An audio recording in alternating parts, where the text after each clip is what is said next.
conferencia de prensa de la Buenos días selección para todos. paraguaya. ¿Cómo están? Bueno, arranca. Muy buenas tardes. Damos inicio a la conferencia de prensa del técnico de la selección paraguaya, el señor Gustavo Alfaro. Primera consulta, Matías Cuevas, Canal Gen, Radio Universo 970 AM. Buenas tardes, profe. El saludo para todos los presentes también. Primero que nada, profe, felicitarle por la gran victoria ante Uruguay, desearle el mayor de los éxitos ante Brasil. Y mi consulta, profe, va por la historia de esta camada de la selección. Son 15 años sin mundial. En el año 1986, Paraguay logra volver a los mundiales luego de 28 años. Eso se produce después de recambios de distintas camadas y se logra ese hecho histórico de colocarlo a Paraguay en el sitial más alto del fútbol mundial, que es obviamente la mayor competencia en los mundiales de fútbol. Sucede algo particular con esta camada, a pasos prácticamente de confirmar su nueva presencia en el Mundial 2026, que es justamente, y valga la redundancia, el mismo grupo, la misma generación que pasó las eliminatorias a Brasil, a Rusia, a Qatar, que tuvieron que soportar y tragar mucho y ahora se encuentran en este momento de forma. La camada de la redención, se lo puede decir, profesor. ¿Cómo usted toma todo lo que pasaron estos jugadores? Entiéndase Gustavo Gómez, Junior Alonso, Miguel Almirón, Roberto Junior Fernández por momentos también, esos jugadores de experiencia que vivieron todos esos momentos siendo chicos, siendo jóvenes, siendo adultos, hasta ahora de gran experiencia, y llegar hasta este momento. La camada de la redención, profe, ¿cómo toma ese presente? ¿Cómo describe la resiliencia de estos jugadores? Buenas tardes para todos, un placer estar hablando nuevamente con ustedes. Te agradezco las felicitaciones, más que nada porque, insisto, se lo acababa de decir recién a los jugadores que estuvimos empezando a mirar a Brasil, que ganaron un partido que es mucho más que un partido. Ganaron algo más que un partido. A veces uno le toca jugar un partido, pero este era un partido que había muchas cosas en juego, y un poco las cosas que habían en juego es a lo que bien describís y bien haces mención. Yo le decía a los chicos que a veces es importante cuando uno tiene que aprender, y más que nada de las experiencias negativas o de las experiencias que son dolorosas, que uno tenga la capacidad de aprender de lo que le pasan a los demás y no experimentarlas por experiencia propia, pero esas son cosas que a veces se pueden manejar y a veces no se pueden manejar.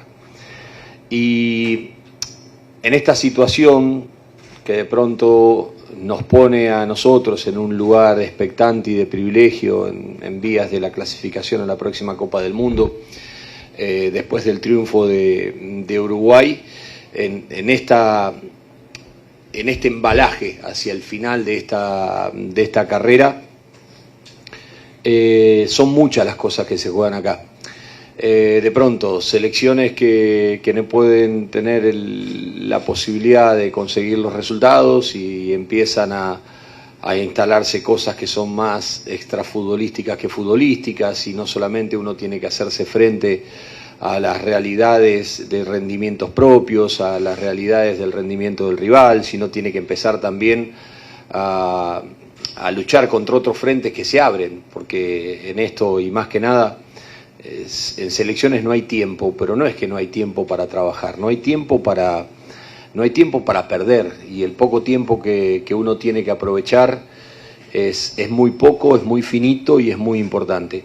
Y a veces tener que gastar energías en cosas que no son esenciales hacia la búsqueda que uno tiene, pero que pueden ser en algún punto disparadores a favor o en contra de lo que pueden suceder, nos hace invertir una energía que no es necesaria en algo que tampoco lo es.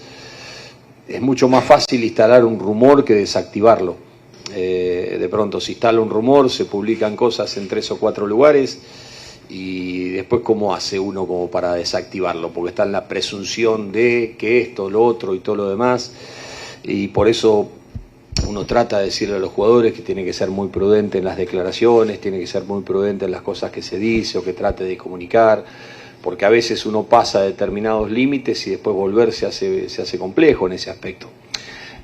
Ahí es donde, si nosotros nos tocaba perder el otro día contra Uruguay, que era un partido que se podía perder, como se pueden perder todos, como puede ser el de Brasil o puede ser cualquiera, si nadie tiene garantizado nada que va a ganar un partido antes de jugarlo, ninguno tiene garantizado que va a jugar, más que nada en estas eliminatorias tan complejas, tan difíciles, tan cambiantes, tan de largo aliento, de exigencia demandante. Entonces, esos escenarios se pueden llegar a presentar, son escenarios que uno no los desea, pero que en algún momento tocan, porque el rival hace mejor las cosas, porque de pronto nosotros no pudimos aprovechar nuestros momentos o pasan determinadas cosas.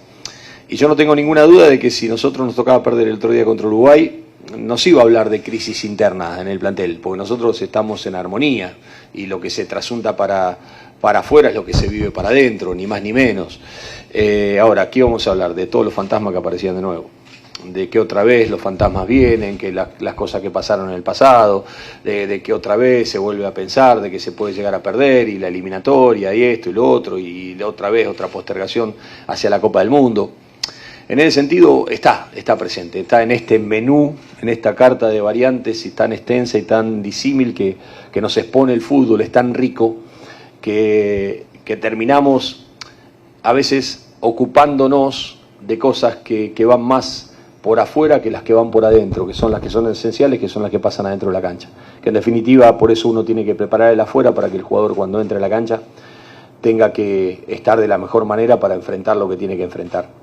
Y en ese sentido, a mí me tocó, esta es la tercera selección que dirijo, a mí me tocaron dos procesos de recambio generacional. El de Ecuador, de recambio generacional, después de haber quedado al margen del Mundial y tener que empezar a realizar un cambio generacional, y de ahí, bueno, tomar la decisión de poner jugadores jóvenes de menos de 20 años en selección nacional con muy poquitos partidos en primera división, apostando a lo que uno siente que tiene que hacer, y de pronto luchando con un montón de cosas que te miran de costado para decir qué estamos haciendo. Otra vez estamos comprometiendo el hecho de una participación en la Copa del Mundo, como me decían en aquel momento los dirigentes, prepare el equipo para el Mundial de Estados Unidos. Yo digo, ¿qué voy a preparar el equipo para el Mundial de Estados Unidos? ¿Qué sé yo quién va a estar en el Mundial de Estados Unidos? Yo, el que tengo es el de Qatar, y yo quiero preparar un equipo para clasificar el Mundial de Qatar. Y en ese sentido me tocó encarar un recambio generacional. En Costa Rica me tocó otro recambio generacional, distinto, porque venían de 4 mundiales consecutivos. Costa Rica viene de participar en 4 mundiales consecutivos.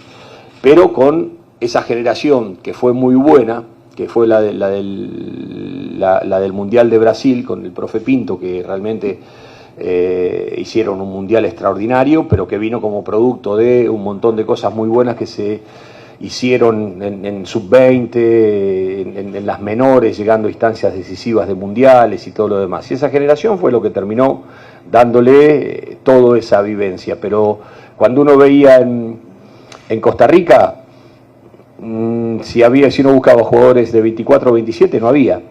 Era como que los jugadores que habían jugado esas 4 mundiales ya tenían 35 años para arriba y ya no llegaban al próximo mundial. Había que encarar una generación y nos tocó ir a la Copa América. O sea, primero fue muy difícil clasificar, porque no teníamos clasificación directa a la Copa América, y fuimos a la Copa América con el plantel más joven de la Copa América.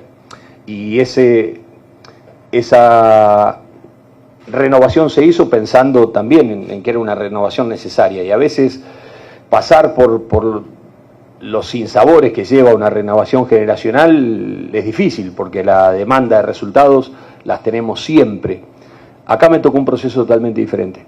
Acá me tocó un proceso donde obviamente siempre hay cosas y siempre está la penetración de jugadores jóvenes que aparecen y que le dan su impronta y le dan su frescura y le dan su luz también a la selección, pero con una selección que venía herida, una selección que venía más asociada a las desilusiones, a los golpes, a los sinsabores que a los momentos agradables. Entonces yo entendí que el dolor era el punto de partida, que las cicatrices era el punto de partida, porque me ha tocado en mi vida que me vaya bien, regular y mal. Y como siempre digo, de cada fracaso que yo tuve en mi carrera, fue el punto de partida del éxito futuro. Y así me pasó cuando me echaron de Belgrano de Córdoba, mi primera experiencia como entrenador de primera división, que duré 14 partidos, Y 2 años después, cuando ascendí con Quilmes, porque ascendí al año siguiente con Olimpo de Blanca y no me dejaron dirigir primera, se los conté esta historia. Después me tocó dirigir con Quilmes, ascender con Quilmes a primera división después de 11 años. Toda la experiencia negativa que había tenido en Belgrano fue la experiencia positiva que a mí me sirvió, no solamente para permanecer en primera y transformarme, pasar de ser un entrenador de segunda división, que era el Nacional B en Argentina, a transformarme en un entrenador de primera por esa experiencia negativa que tuve en Belgrano.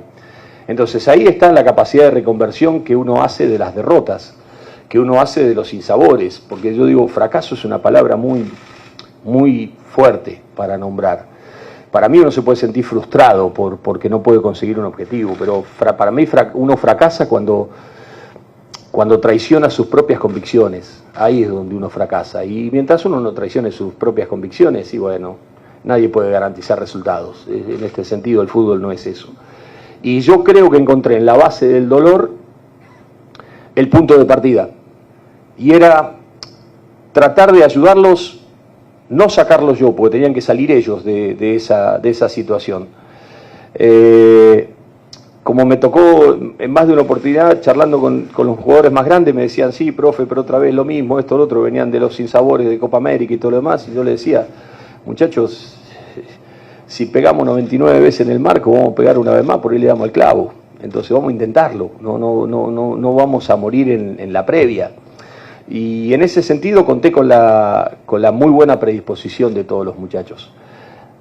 Y el otro día una de las palabras que escribí grande en el pizarrón fue memoria. Memoria, memoria. Porque el partido de Uruguay teníamos que tener memoria. Teníamos que tener memoria por todas las batallas disputadas, por todas las cosas que habíamos pasado, por todo lo que habíamos vivido en todas las fechas FIFA desde acá en adelante y cómo de pronto nosotros fuimos sorteando obstáculos permanentemente. Cuando uno veía que íbamos a Uruguay y nos decían que nos iban a ganar 3-0, que éramos el peor equipo de la eliminatoria, que criticaban a Uruguay porque había empatado con Paraguay, y después teníamos que recibir a Brasil y con todo lo que significaba eso y tener que vencer y ver esa cantidad de jugadores de jerarquía que tiraban adentro de la cancha de Brasil y yo veía el banco de suplente y digo, tengo que marcar hasta el banco suplente, o sea, tenía que ponerle marca al banco suplente por la jerarquía que tenían. Y sin embargo, todas esas capacidades increíbles desde el punto de vista individual chocaban con ese muro guaraní que se resistía a doblegarse. Y sacaron adelante un partido muy difícil, o cuando tuvimos que jugar con Venezuela y todo lo que significó, desde todo lo que vivimos en el medio del partido, cuando tuvimos que jugar contra el campeón del mundo y empezar a los 15 minutos perdiendo contra el campeón del mundo, cuando el campeón del mundo siempre te impone condiciones. Cuando sí fuimos a Bolivia, me acuerdo que yo les había dicho que nos iban a filmar el entrenamiento, y nos filmaban el entrenamiento y yo escuchaba y decía, miren la sonrisa de esos jugadores, cómo se le va a dibujar cuando vayan al alto. Y nos decían, le vamos a meter 4 goles, 4 goles, 4 goles. Y nosotros seguimos peleando. Y contra Chile lo mismo, y contra Colombia lo mismo, y así sucesivamente. Entonces, tener memoria es tener eso. ¿Por qué? Porque yo tenía esa sensación de que a lo mejor todas estas cosas surjan. ¿Vieron cuántas lágrimas hubo de los jugadores en el final del partido? Eso es todo lo que trasuntaban de su pasado. Eso es todo lo que trasuntaban de sus luchas internas. Y yo también le decía, yo no sabía qué hacer, no sabía si festejar, no sabía si reírme, no sabía si llorar, estaba ahí. Porque era el partido, era el partido, era el partido que nosotros teníamos que ganar. Y era muy difícil, porque para nosotros todo es muy difícil, a nosotros nos cuesta todo mucho. Entonces, para mí gestionar esta diversidad fue un verdadero desafío, fue un verdadero desafío. Mientras la frescura de los jóvenes ayudan y le daban impronta, la experiencia, las vivencias, las cicatrices, los momentos pasados de todos los muchachos, era lo que a nosotros nos mantenía vivos. Y si nosotros teníamos la capacidad de usar ese dolor como combustible, podíamos llegar a este lugar. Y yo creo que si me dicen a mí, ¿cuál fue tal vez el detalle que produjo el cambio de inflexión en el rendimiento de los jugadores? Es creer a partir del dolor y saber que el dolor era parte del pasado y que para nosotros y para muchos de ellos, para mí, tal vez era la última posibilidad de jugar una Copa del Mundo que yo tenía y que no la quería dejar escapar. Porque cuando uno tiene 20 años, piensa que va a jugar todas las Copas del Mundo. Cuando uno ya se acerca más al final de su carrera, sabe que esto pasa rápido y si las oportunidades no se aprovechan, uno queda en el camino. Entonces, para mí, creer desde el dolor y usar el dolor como combustible fue lo que nos puso de pie y lo que nos hace que hoy nosotros tengamos el privilegio de recibir en mucha más fuerza y en mucha más contenido consistente el amor de un país y el reconocimiento de un país. Y yo te aseguro, pasaría por todos los dolores que tendría que pasar para vivir este momento que estamos viviendo. Si el final de la historia empezaba a ser empezaba a ser escrita de esa manera, ya lo dijo nuestro capitán, daría todos los títulos que él tiene en su vida por jugar un mundial. Y ese es el pensamiento de todos los muchachos que están hoy dentro de este grupo, dentro de esta gran familia que se llama Paraguay. Pedro Torres Insfrán, Tigo Sport. Gustavo, ¿qué tal? Buenas tardes para todos. Fue en septiembre del año pasado, fue acá mismo, antes de que empieces a dirigir en cancha Paraguay, dijiste, este equipo con tiempo de trabajo, perdón el término, pero lo dijiste textualmente, va a ser un equipo de puta madre. Esa fue la frase. En ese sentido, desde el juego, ¿cuál es la evolución que has notado hoy en Paraguay? Porque me parece que Paraguay lo dictaba la clasificatoria y si no era lo pragmático que fue, no iba a estar donde está hoy. Es una gran virtud de este equipo que supo ayornarse a lo que pedía el torneo en ese momento para ir capturando puntos, porque necesitábamos puntos sobre todas las cosas. Y quizá falta lo otro. Desde tu experiencia quizá también es hasta positivo pensar que restando todavía tiempo para el Mundial quede todavía por dar ese paso, que te agarre justo cuando te llega al Mundial el hecho de quizá poder desarrollar las mejores facetas del juego. ¿Qué pensás al respecto?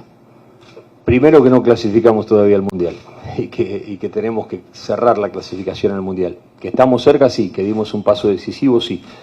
Pero como le dijimos en la conferencia antes de jugar contra Uruguay, nuestros rivales eran Venezuela y Bolivia, porque eran los que estaban desde atrás corriendo a tratar de quedarse con el lugar que tenemos nosotros. Con el triunfo de Venezuela, a Bolivia lo sacó, que era lo que uno decía, o sea, después de esta fecha tal vez algunos equipos ya los números no les den. ¿Por qué es así? Lamentablemente es así, porque ya van a quedar después de esta fecha 2 fechas y queda muy poco. Y los puntos que nosotros necesitemos va a estar en función de la cantidad de puntos que saque Venezuela, que es en definitiva hoy el que está marcando el repechaje.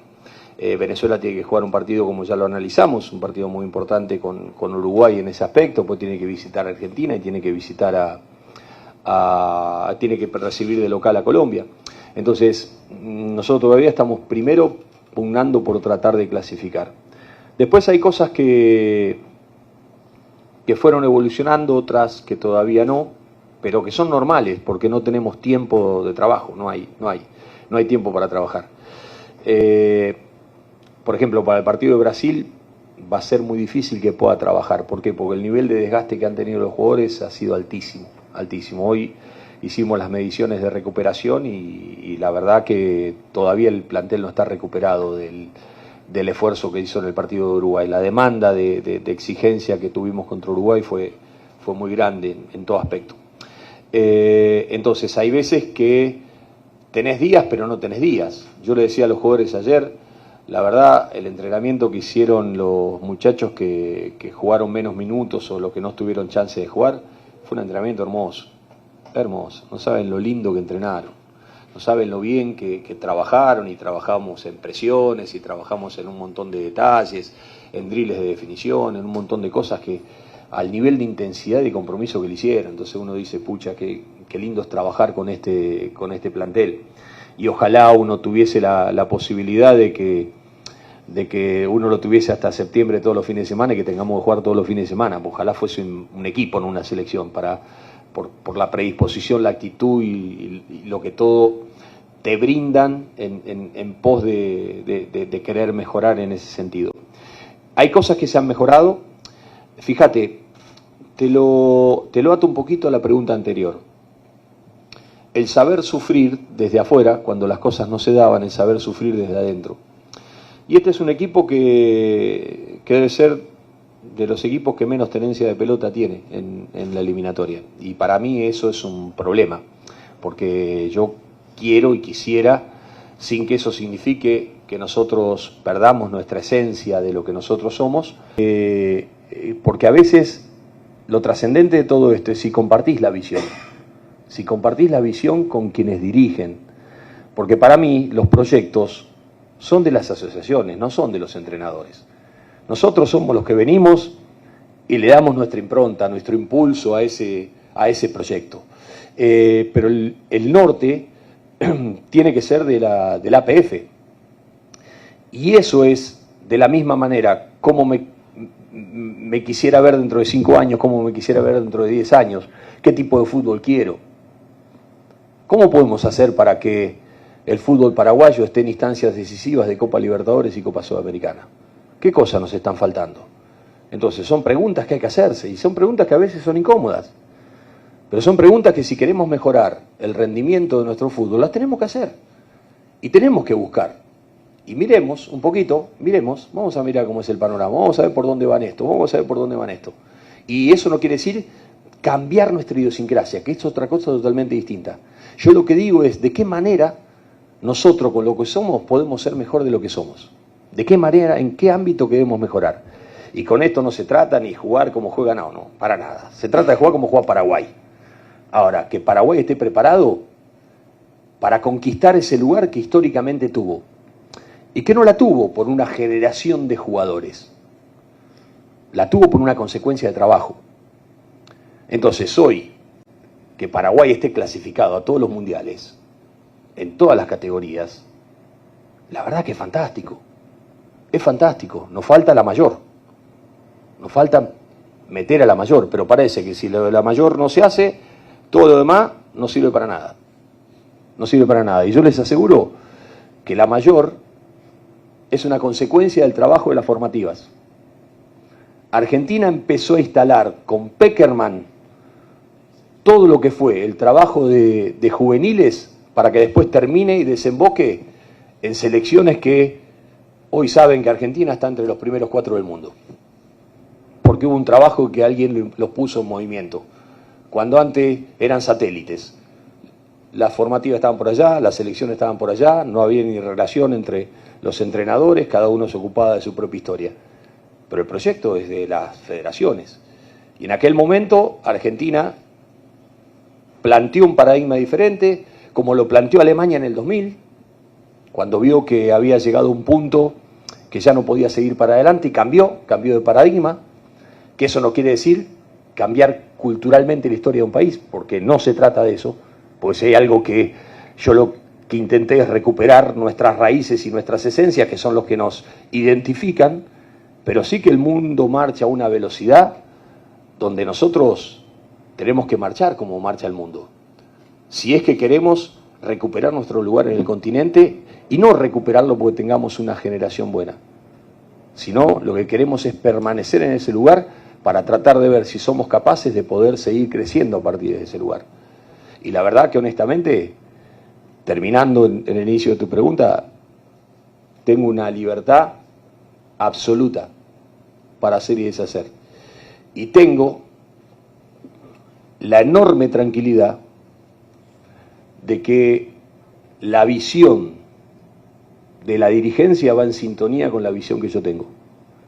Porque si no es como que tenés que estar jugando partidos de ajedrez cada 5 minutos.